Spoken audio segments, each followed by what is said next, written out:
Exercise 2C, इसमें जो प्रश्न दिया गया है इसको हमें हल करना है। प्रश्न एक एक में है, निम्नांकित प्रतिरूप को देखकर अगली तीन संख्याओं को ज्ञात करें। इसमें जो है इसको देख करके हमें ये तीन को खाली जगह दी है इसको हमें भरना है। तो प्रश्न एक का एक नंबर में है, एक दिया गया है, उसके बाद 4, 9, 16, 25 और तीन को खाली जगह दिया गया है इस तरह से। ये खाली जगह में हमें भरना है। क्या भरेंगे इसमें? देख रहे हैं इसमें एक से चार बात, एक से चार बात कितना की उसमें इसमें भरा है, इस एक से चार होने में लगा इसमें तीन की वृद्धि हुई है। फिर 4 से 9 होने में 5 की वृद्धि है तो प्लस 5, इससे 5 बढ़ा है। फिर 9 से 16 हुआ है तो इसमें 7 बढ़ा हुआ है। फिर 16 से 9 बढ़ा है तो इसमें कितना बढ़ा है? 16 में कितना बढ़ा है? 16 में अगर 9 बढ़ा है तो 25 हो रहा है। फिर इसके बाद बढ़ेगा 9 के बाद बढ़ेगा 11, 25 में जब 11 बढ़ेगा तो ये हो जाएगा 36, यहाँ पर जो 36। फिर 36 में 11, तो उसके बाद 13 को बढ़ाएंगे, 13 जब 36 में जब 13 बढ़ेगा तो यहाँ पर हो जाएगा 49। फिर 49 में अब कितना बढ़ाएंगे? 13 बढ़ा, इसके बाद 15 बढ़ेगा, तो 49 में जब 15 बढ़ेगा तो ये हो जाएगा 64। इस तरह से जो खाली जगह तीन है इस तरह से इसको भर लेंगे। प्रश्न बी, बी में है 0, 3, 8, 15, 24 ये सब दिया गया और खाली जगह तीन को दिया गया, इस खाली जगह में हमको भरना। तो देख रहे हैं, तीन में कितना जोड़ेंगे कि शून्य में कितना जोड़ेंगे? तीन है, शून्य में अगर हम प्लस 3 कर देंगे तो 3 हो जाएगा। फिर 3 में अगर हम प्लस 5 कर देंगे तो 8 हो जाएगा।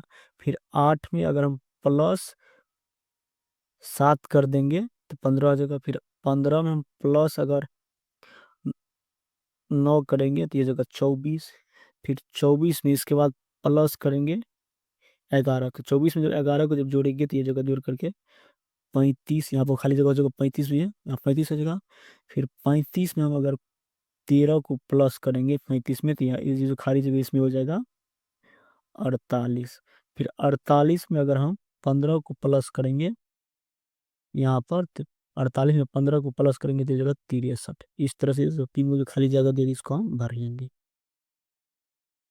वह प्रश्न सी, सी में दिया गया है ए, 1, 1, 2, 3, 5, 8 इस तरह से ये खाली जगह इसको भरना है।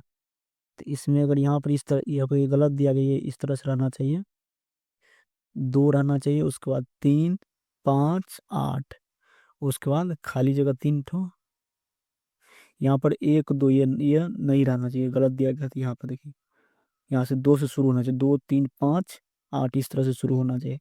तो इसमें हम कैसे पता करेंगे? अगर दो में हम एक जोड़ेंगे, दो में अगर एक को जोड़ देते हैं तो 3 हो जाता है। फिर 3 में अगर हम 2 को जोड़ देंगे तो 5 हो जाएगा। इसके बाद इसमें हम करेंगे 3 की वृद्धि, 5 में अगर 3 जोड़ देंगे तो ये जगह 5 में जब 3 जोड़ेंगे तो ये जगह 8, 8 में हम क्या जोड़ेंगे? 3 के बाद जोड़ेंगे 4, तो 8 में जो 4 को जोड़ेंगे तो यहाँ पर जगह 12, खाली जगह में 12 बढ़ जाएगा।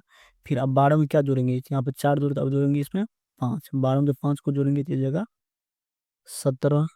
फिर 17 में अब क्या जोड़ेंगे? 6 को जोड़ेंगे, 17 में जो 6 को जोड़ेंगे तो जगह जोड़ करके तो इस तरह से जो तीन को खाली जगह है इस तरह इसको भर लेंगे।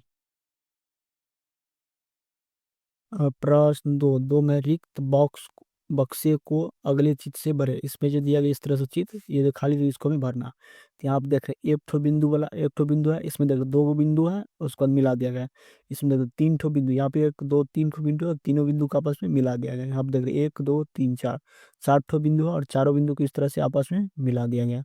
यहाँ आप देख रहे हैं यहाँ पर 5 ठो बिंदु है और पांचों 1, 2, 3, 4, 5, 5 ठो बिंदु दिया गया है। ये पांचों बिंदु को आपस में मिला दिया जाता है। इसमें हो जाएगा 6 ठो बिंदु और 6 गो बिंदु को आपस में मिला दिया जाएगा इस तरह से।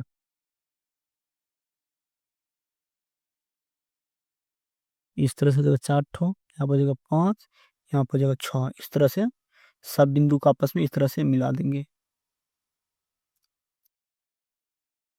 यहाँ पे एक बिंदु है और यहाँ पर एक तो बिंदु है, यहाँ पर एक बिंदु है, यहाँ पर एक बिंदु, यहाँ पर, यहाँ पर, इस तरह से इसको हम बॉक्स में इस तरह से घेर देंगे, यानी कि ये जो है इसमें भरा जाएगा। इस तरह से प्रश्न दो को बना लेंगे। प्रश्न तीन, तीन में निम्नांकित प्रतिरूप का अध्ययन कीजिए। ये जो प्रतिरूप इसका अध्ययन करना है, उसके बाद कर रहा है अगले दो चरणों को लिखे। इसको हम समझ करके आगे के दो को चरण यानी कि इसी तरह से दो को और लिखना है। उसके बाद करें क्या आप कह सकते हैं कि प्रतिरूप किस तरह का कार्य करता है, उसको हमें बताना है। इसको हम कॉपी पे लिख लेंगे तब इसको हल करेंगे। प्रश्न 3 में इस तरह से लिखा गया है, तो यहाँ पे 1 × 8 जोड़ 1 है, 1 × 8 करता 8 और जोड़ 1 करेंगे, यहाँ पर हो जाएगा 9। यहाँ पर 1 2 × 8 जोड़ 2 है, तो क्या करेंगे यहाँ पर ये जगह 1 2, ये जो अंतिम में ये या तो इस तरह से भी समझ सकते, या तो 2 को अंक है तो इस तरह से यहाँ पर 2 जोड़े हैं, या तो अंतिम वाला 2 इस 2 को जोड़े हैं, तो यहाँ पर घट जाएगा 9 हो जाएगा 8 हो जाएगा। यहाँ पर 1 2 3 × 8 जोड़ 3, या तो इस तरह से जो 3 टोटल जो अंक है ये समझ लेंगे, या तो अंतिम में जो 3 था ये 3 को यहाँ पे जोड़ेंगे। और उसके बाद यहाँ से 9 8 7 यानी कि अंक 9 से घटते जाएगा। इसमें जितना अंक रहेगा उतना अंक घटेगा, यानी 9 8 7 3 का अंक है तो यहाँ पर 3 अंक हो जाएगा। यहाँ पर 1 2 3 4, यहाँ पर 4 ठो अंक है, तो 4 इसमें गुना 8 करके 4 जोड़ दिए हैं। उसके बाद यहाँ पर 9 से घटते जाएंगे 4 ठो अंक में, 9 8 7 6 इस तरह 4 ठो अंक हो गए। इस तरह से यहाँ पे 1 2 3 4 5 गुना 8, ये जो 5 है 5 को जोड़ दिया है, तो इसमें हमें 9 से घटना है 5 ठो अंक, 9 8 7 6 5 इस तरह से घटना है। उसके बाद इसमें करा कि अगले दो चरणों को लिखने के लिए एक अगले दो चरण को लिखें, 1 2 3 4 5 6, इसमें गुना हो जाएगा 8 प्लस ये अंतिम वाला 6, इस 6 को लिखेंगे बराबर 9 से जो है 6 गो अंक को घटा करके लिखेंगे। 9 हो जाएगा, उसके बाद 8 हो जाएगा, 7 हो जाएगा, 6 हो जाएगा, 5 हो जाएगा, 4 हो जाएगा, इस तरह से हो जाएगा। फिर अब एक चरण लिख लिया और एक और चरण पे लिखेंगे। यहाँ पर 1 2 3 4 5 6 7 गुना हो जाएगा 8, ये जो 7 है इसको हम 7 करेंगे यहाँ पर जोड़ में, यहाँ से 7 ठो अंक 9 से घट जाएगा, 9 हो जाएगा, 8 हो जाएगा, 7 हो जाएगा, 6 हो जाएगा, 5 4 3 इस तरह से अगले दो चरण को लिख लेंगे। फिर इसमें कह रहा है कि आप कह सकते हैं कि प्रतिरूप किस तरह का कार्य करता है, तो यहाँ पर हम लिख लेंगे, यहाँ पर हम लिखेंगे प्रतिरूप जो है, यहाँ पर लिखेंगे प्रतिरूप का प्रसार है इस तरह से। तो यहाँ पर जो एक एक को हम क्या लिख सकते हैं, यहाँ पे एक ही लिख सकते हैं। यहाँ पे 1 2 को लिखेंगे 1 1 + 1, इसको अगर जोड़ेंगे तो 12 ही हो जाएगा। उसके बाद लिखेंगे 1 2 3, इसको हम लिख सकते हैं 3 ठो 1 लिखेंगे, उसके बाद 2 गो 1 लिखेंगे, उसके बाद +1 कर दिए, 1 से 11 और 11 + 1 करेंगे तो ये जगह जोड़ करके 123 हो जाएगा। अब यहाँ पर देखा 1 2 3 4, यहाँ पर 4 ठो 1 लिखेंगे इस तरह से, 4 ठो 1, उसके बाद लिखेंगे 3 ठो 1, उसके बाद लिखेंगे 2 ठो 1 + 1, इस तरह से लिखेंगे तो ये इसको जोड़ करके ये इतना आ जाएगा।